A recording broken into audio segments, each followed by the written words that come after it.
Dear God, bless us with your love and protect us from harm. Give us grace to forgive and strength to overcome all the difficulties in life, and keep us together when the world tries to keep us apart. Amen. You may take your seats now. So, how are you doing today, everyone?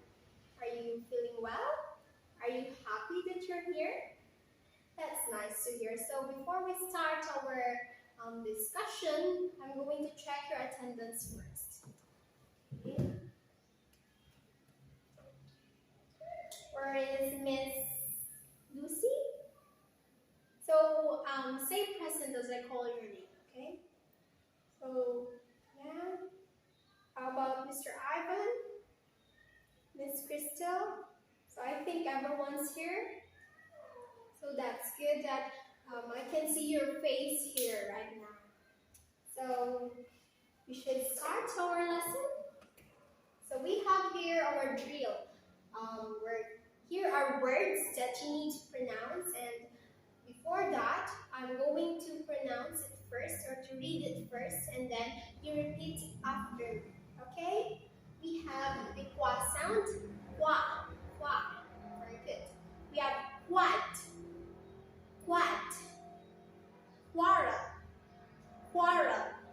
We have quack, quack, quarry, quarry. Very good. Now we have the P sound. We have the quench, quench, quest, quest. Next we have question, question. And last we have query, query. Very good. Now we have the Q sound. We have quota, quota. Next, quotation, quotation. Next we have quote, quote.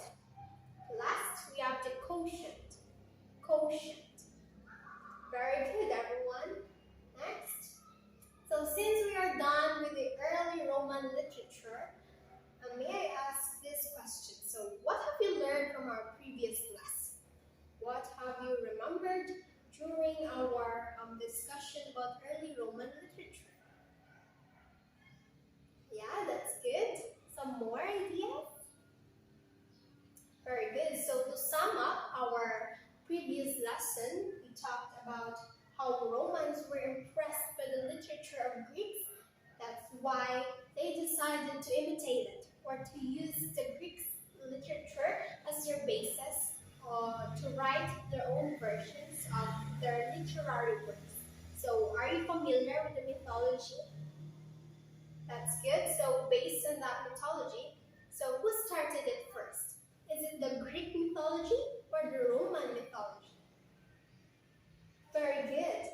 So Greek mythology is the first before the Roman because the Romans decided to imitate the writings of the Greeks because they were impressed of the style of the writings, the message, and so on. Next, we also talked about how the early Romans were credited for inventing the satire as a literary work.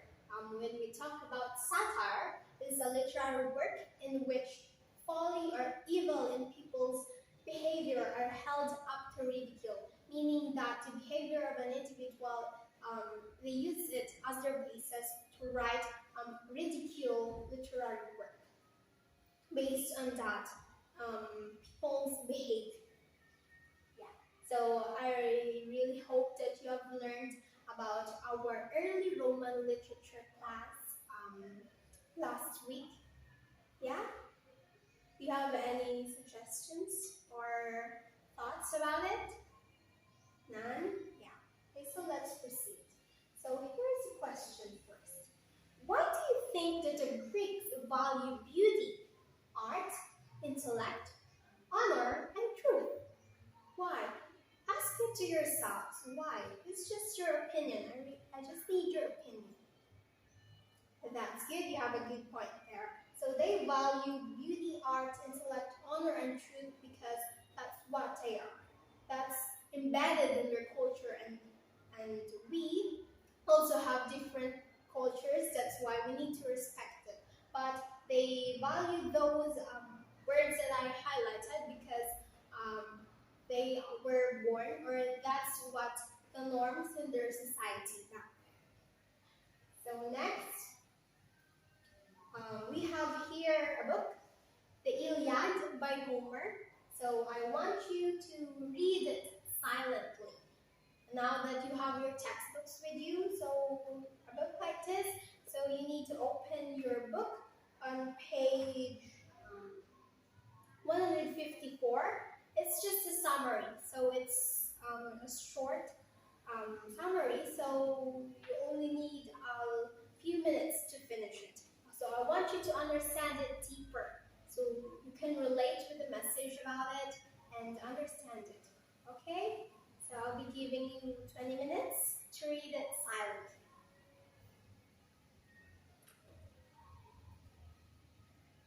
So are you done with the readings about the Iliad by Homer? So that's good to have understood it. So here are just the questions that I want to ask you based on the story that you read. So what was the cause of the Trojan War? What? Since you have read the story about the Iliad, I know that you know the answer to this question. That's good. So it all started when Paris abducted Helen and bring her home to Troy. That's good. So why was Helen called the face that would launch 1,000 ships? Why? Based on the story that you read. That's right, because she's beautiful. She is wonderful. She looks very elegant. That's why when Paris meet her, he couldn't get his eyes off with Helen. So that's why he decided to abduct Helen, although Helen is married that time. Next, so if you were Paris, will you do the same? Do you have any opinions? Yeah, Mr. Mark? Yeah, you have a good point. Some more? Mr. Eric? Yeah, you have a good point there. But I think it depends on how you decide if you're going to follow Paris or not. But if I'm going to be Paris, or if I'm Paris, I won't do that because in the first place, Helen is already married, and I should rein myself from falling in love with her because that's not proper. Yeah, and also because of his love to Helen, Trojan War started, and it lasted for several years. So next, we have here the different words that you have encountered after you read the story, the Iliad by Homer. So I want you to locate the meaning of the words from column A to column B. So match it. So we have the first word, which is about shepherd. Shepherd. What do you think is the meaning of the word shepherd? Correct. We have a person who tends sheep. That is the meaning of the word shepherd. Very good. Next, we have discord. What do you think is the meaning of the discord? That's right. The lack of agreement or harmony. Yeah, you get it? That's good. So next, we have swiftness. What do you think is the meaning of the swiftness? That's right. The fact or being swift. Next, banquets. Banquets. Can you pronounce it? Banquets. Very good. So the meaning of the word banquets is a sumptuous feast. Feast. Next, we have abduction. Abduction. It was used when Paris abducted Helen. So the meaning of the word abduction is the unlawful carrying of a woman for marriage or sexual activity. You get it? Next, we have soothsayer. Soothsayer meaning a person who predicts the future. Very good. Next, we have intervened. What do you think is the meaning of the word intervened? Very good, Miss Julia. We have to interfere or to interfere with the other people's things. Next, we have or activity. Next, we have captives. Captives. Yeah? Capture. In the word captives, you can clearly see the meaning of it. Clearly understand the meaning of it, which is capturing. Next, we have enormous, meaning exceeding usual bounds, meaning you go beyond the limits and you exceed the limitations of that certain thing. So last, we have comrades. Comrades. What do you think is the meaning of the word comrades based on the story that you read? Very good. A fellow soldier. So now that you have understood the meaning of the words from column A, I want you to remember these words or the meaning of the words because you will also encounter these words later with some literary works that you're going to read in the future. So take note of the meaning of the words. Next, so I think everyone's ready to discover the literature of Greece. Are you ready? Yes, are you ready? So buckle up because we're going to fly to Greece and discover their rich literature. But before that, here are some preview questions that we're going to answer later after we discuss the literature of Greece. So take note of this. So we have literature of Greece. Can you please read it, Miss Kirshen? Very good, thank you. You may take your seats. So, literature of Greece, the oldest and the most influential literature of the Western world, is certainly Greek literature. It is completely original and natural that there were no models and that Greeks could look to for guidance. So, can you see how rich and thick their culture or their literature is? Yeah, you can clearly see that it's stated here that their writings or their literature is completely original and natural, meaning they have no basis on their creations, their spectacular literary works, meaning that their writings were based only on the creative minds and ideas of the different authors and philosophers that time. So, next we have the unique distinguishing characteristic of Greek literature is that it was oral, meant to be delivered by mouth and be heard. So that's what makes their literature unique because they share it with everyone through vocal or through oral communication, meaning that they need to express it through speaking, and everyone should hear it because it has a lot of messages and it's a beautiful creation. The first important form of Greek literature was the epic poetry. So when we speak of epic poetry, what comes into your mind? Good point. Yeah. So when we speak of epic poetry, it is a long narrative that describes and tells the adventure of the gods and goddesses along with the mortals. It also addresses their adventures, their heroic deeds of their story. So I hope you understood what is an epic poetry is. Very good. So next we have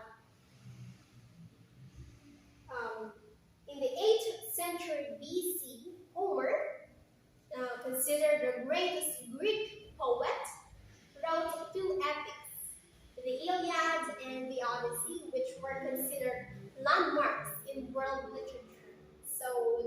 you have read the Iliad, you'll know why it was considered as one of the landmarks in world literature, right? Because it has different message that you really need in your life. So imagine if you read the two epics that were considered as landmarks in world literature. Yeah, that would be very fantastic, right? So the Iliad, know that you read it and understand it. It tells the story of the last year of the Trojan War, fought between the city of Troy and the Greeks. So you're familiar with that since you read the story. So the next epic is the Odyssey, in which it tells the return journey of Odysseus to the island of Ithaca from the war of Troy. Also, it tells the story of the power of love, of his love for his family and for home. So it's an adventure story, so you really need to read it because it's good. So next, in the 7th century, we're going to move in the 7th century now that we're done with the 8th century BC. So Hesiod, a Greek poet, was the founder of the didactic epic. He authored Theogony, which describes the gods and goddesses of the Greek mythology. So Hesiod was also considered as the father of didactic epic, in which, when we talk about didactic epic, it was used to teach Greeks and Romans technical and scientific subjects, but in verse. So it was used as their basis to create a beautiful creation of didactic epic. Right? So the author of Theogony, it's a good book, so I really appreciate if you're going to read it or if you have already read it.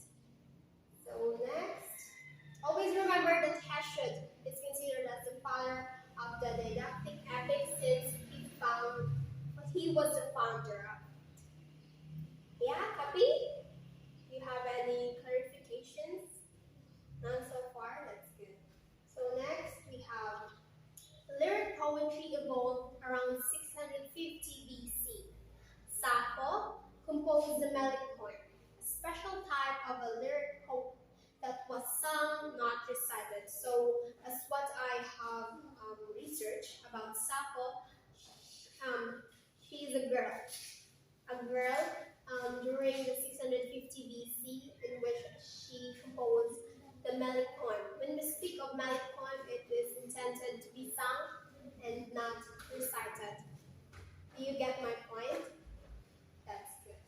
So next we have the golden age of Greek literature was from 461 BC to 431 BC. The most important literary form that the Greeks invented was the drama. So they used a drama to praise their gods at Athens that time. So I'm not familiar with the gods, but they used drama and dancing that time. So later in the 5th century BC, tragedy evolved. Aeschylus, Sophocles, and Euripides were the 3 greatest tragic playwrights. So since the tragedy evolved that time, tragic playwrights were also popular and very rampant during that time. So according to Aristotle, he called Euripides as the greatest tragic playwright because his writings were the most moving at all.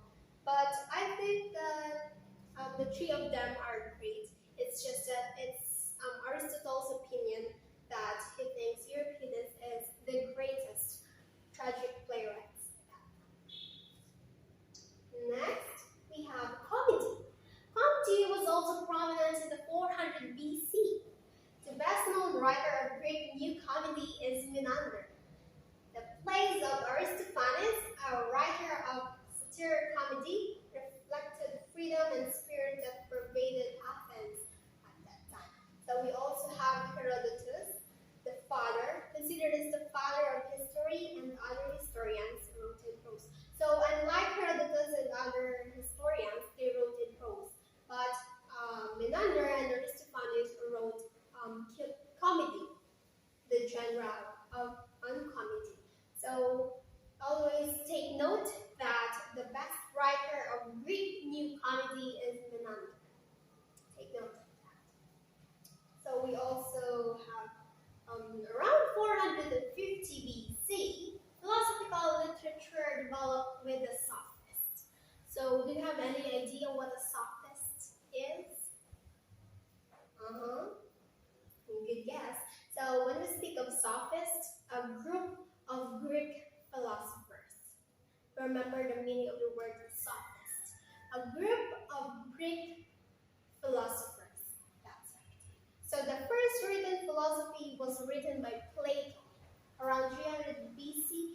combined their knowledge, their ideas to invent the rhetoric, the art of persuasive speaking. Next, we have Demosthenes. He was considered the greatest Greek orator that time. So maybe he is really that great that he was considered the greatest Greek orator among all of the orators that time. So classical Greek literature is said to have ended with the death of Aristotle and Demosthenes around 322 BC.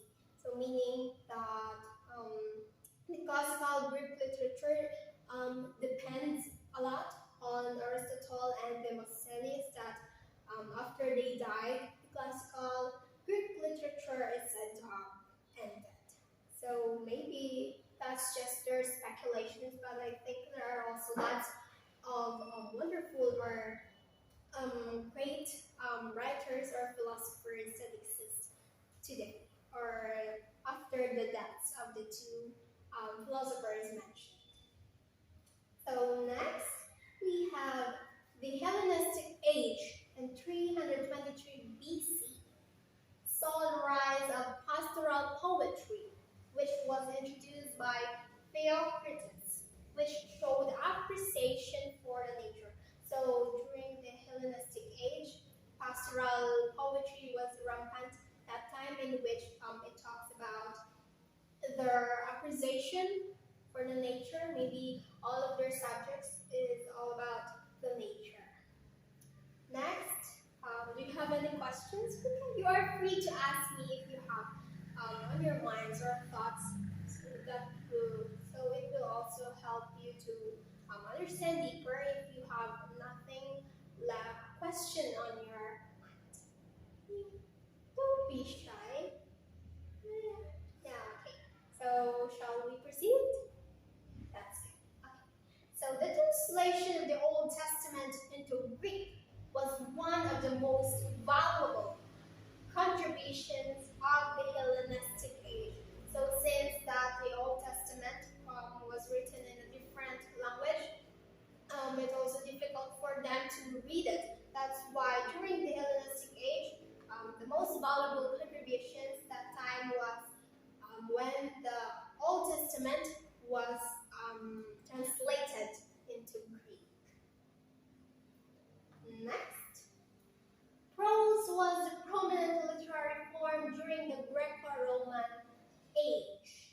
The greatest Greek poet of the medieval period was Romanus.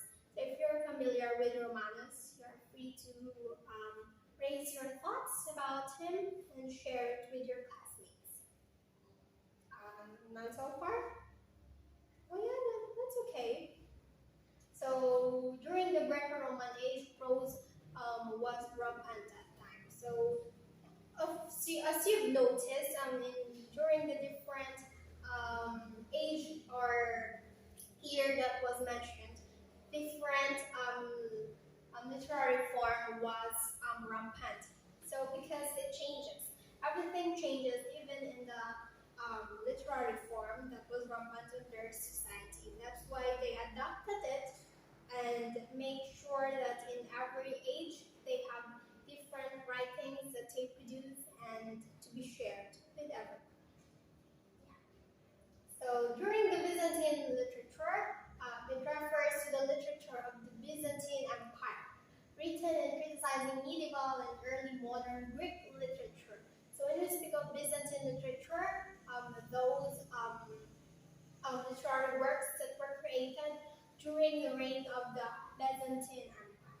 So encyclopedias came into existence during this period. So imagine those thick encyclopedias that we have in our library, at your home maybe. Those were existed during the Byzantine Empire, the reign of the Byzantine Empire. So up to now we have encyclopedias, but it's not the same, just how it was during the Byzantine Empire. So it's different, it's upgraded, so it's fine, it changes, it was modified by the different authors, writers, and so on.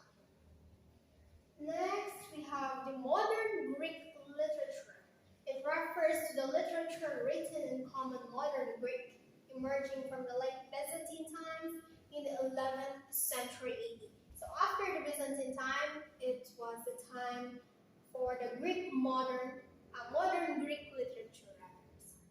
Yeah, it refers to the literature in which the modern Greek writers or philosophers have written during that time.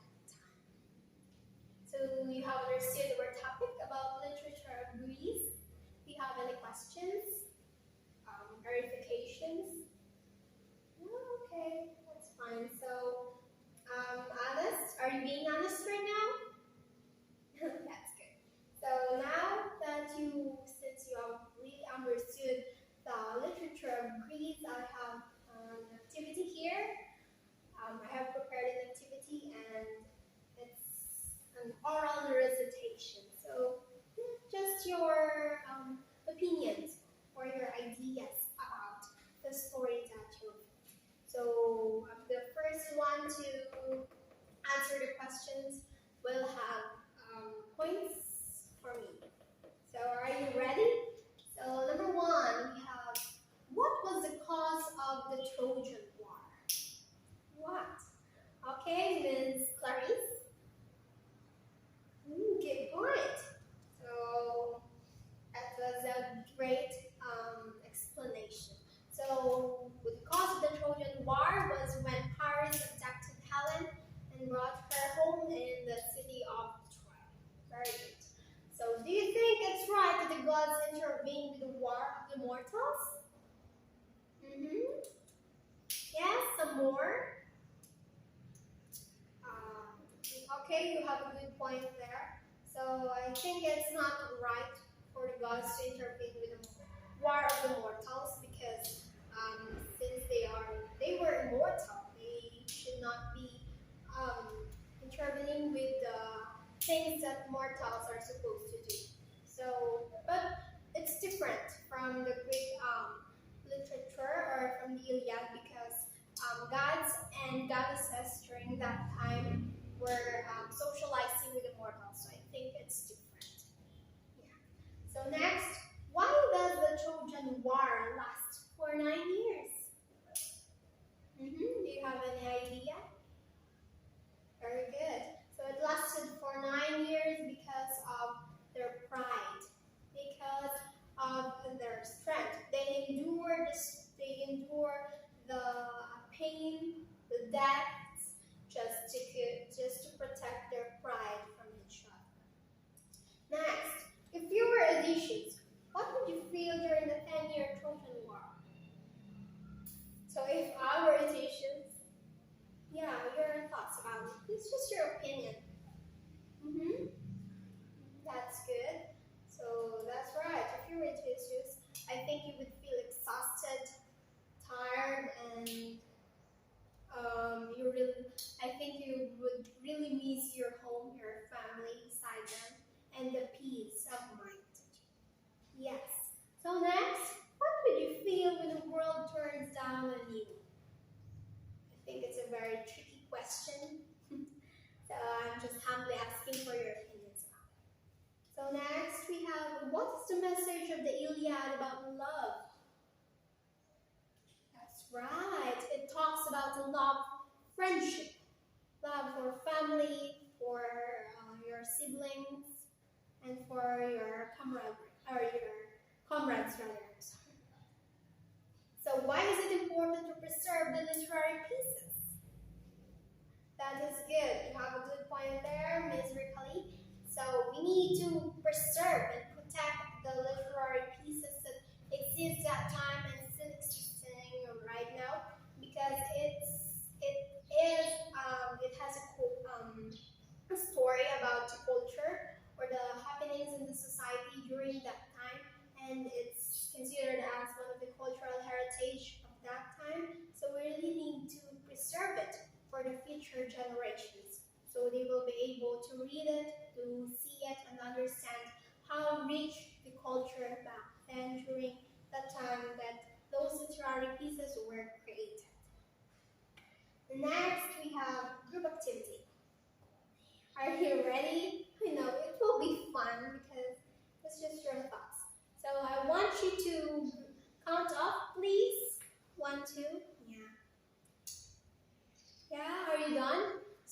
group 1, stay on this side, and for group 2, on this side. Go on.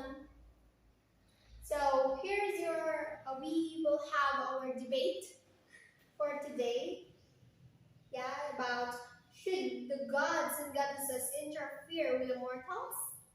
Do you think yes or no? So to be fair, I want you to toss coin or to play a game first so that the winner will have the yes answer, and for the loser, for the opponent that loses, you will have the no and defend it. Okay? So are you ready? Shall we start our debate?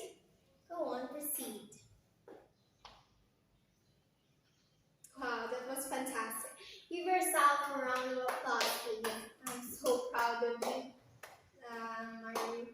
It's good that you have expressed your thoughts and your opinions about the questions about should the gods and goddesses interfere with the mortals. So all of you will have pass points for me because of your performance today.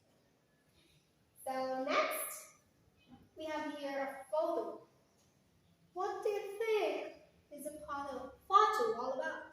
What can you say about it? What can you say something about the photo?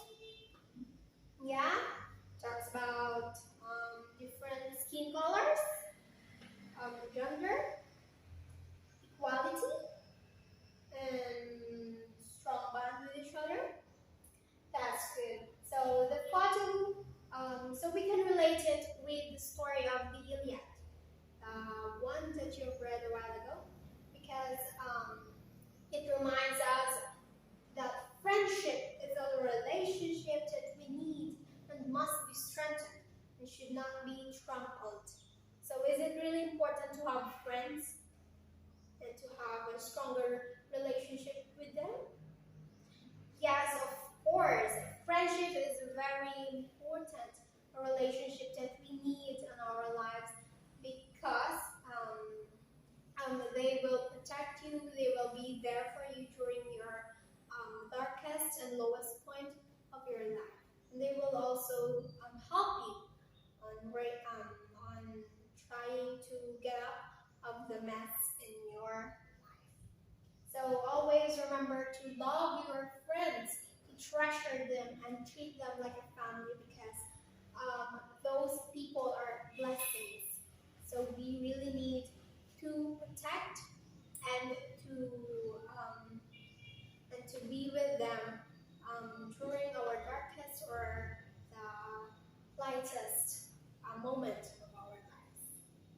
So I know you have your friends at home or everywhere, so you should try to have a better relationship with them, and you should not betray them because that is one of the most painful thing that they would feel because that would really hurt them the most because they trusted you, they already know you, and then you betrayed them.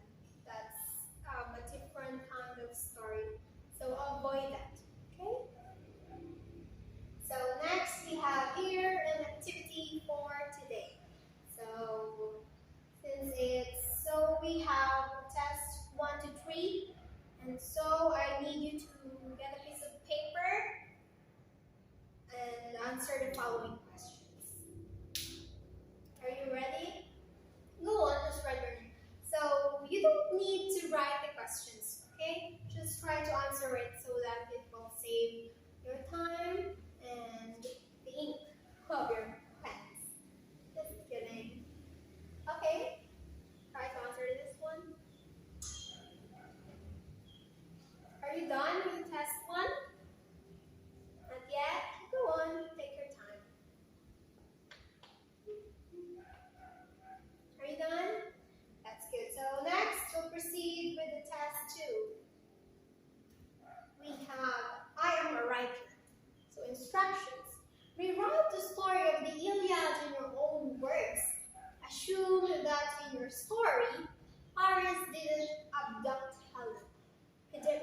one paragraph would be okay.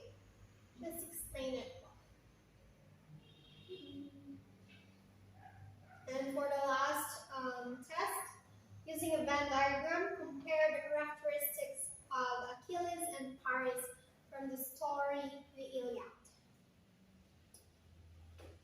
I know that you're familiar with the Venn diagram, so I don't have any illustrations here.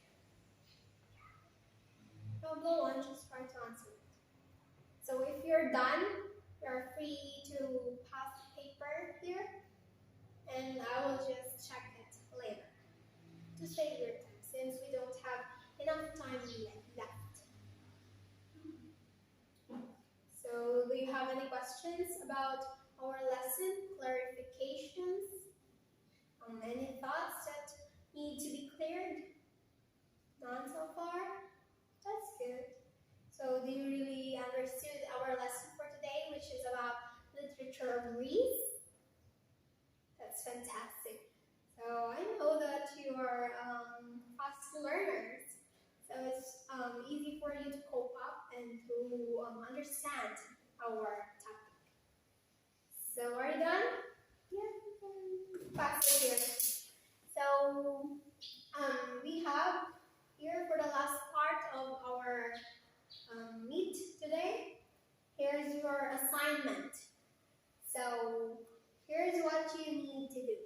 What Filipino epic poems or narratives can you compare with the Iliad?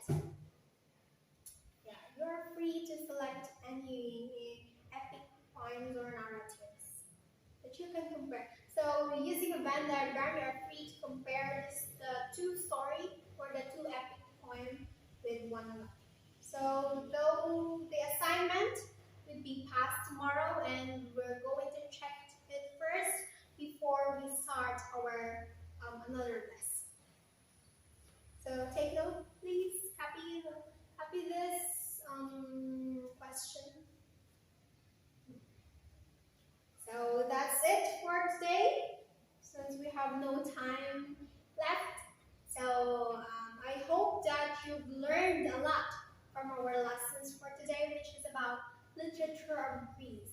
I want you to remember the famous philosophers that were mentioned earlier during the different time or age in the literature of Greece.